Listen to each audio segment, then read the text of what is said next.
કેમ છો? મજામાં? જય શ્રી કૃષ્ણ. આજે આપણે બનાવવાનું છે સરસ મજાની એક નવી રેસીપી. ગેસ ચલાવવાની જરૂર નથી ને બહુ જ મસ્ત મજાની બની રેડી થઈ જશે. તો આપણે કાકડી દહીંની મસાલા છાશ બનાવવાની છે. તમારું પેટ બી ભરાઈ જાય, મન બી ભરાઈ જાય અને આંચળાના પેટને આંખને ઠંડક આપે એવું સરસ મજાનું.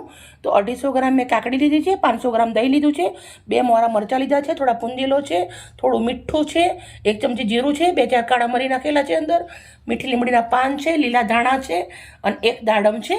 કેવી રીતે બનાવવું, શું નાખવું, બધો જ વિડીયો તમારા જોડે શેર કરું છું. પ્લીઝ મિત્રો, મારી વિડીયો સારી લાગે તો મને એક લાઈક. પહેલાં આપણે કાકડીને છોલીને સમારી દેવાની છે.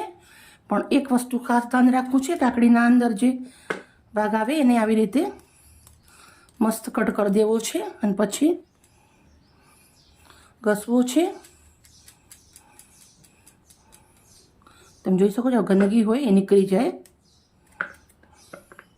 પછી કાકડીને આપણે આવી રીતે છોલી લેવાની છે.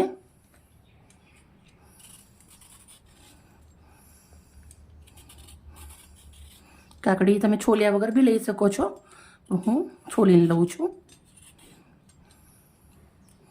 એકદમ દેશી અને સરસ મજાની કૂણી કૂણી કાકડી છે.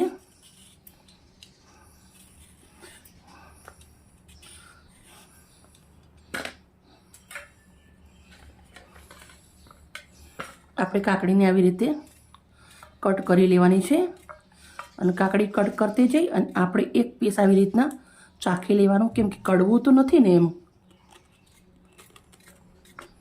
બધી જ કાકડી આવી રીતે કટ કરી દઈશું. કાકડી કટ કરી રેડી કરી છે. પછી અહીંયા મિક્સરનો જાર લીધો છે, અંદર કાકડી નાખી દેવાની છે. લીલા મરચાં નાખું છું,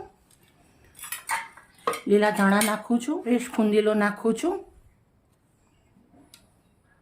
મીઠી લીમડીના પાન નાખું છું. સેહત માટે મીઠી લીમડી પાન બહુ જ સરસ રહે છે.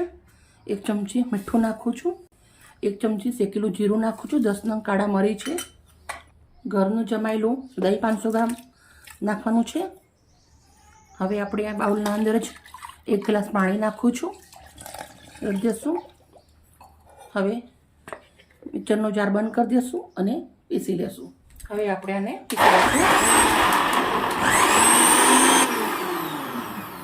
રેડી થઈ ગઈ છે. એક કાચની બરણી લીધી છે મેં. દાડમના દાણા નાખું છું અંદર.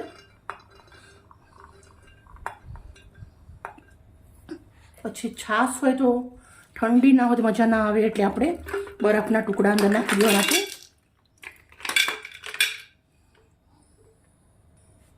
હવે આપણે છાશ રેડી દઈશું.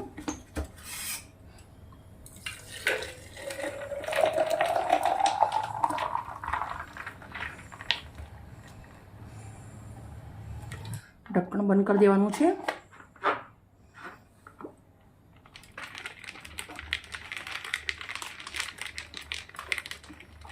દિવસમાં તમે ગમે ત્યારે બનાવીને પી શકો છો, બહુ જ સરસ લાગશે તમને.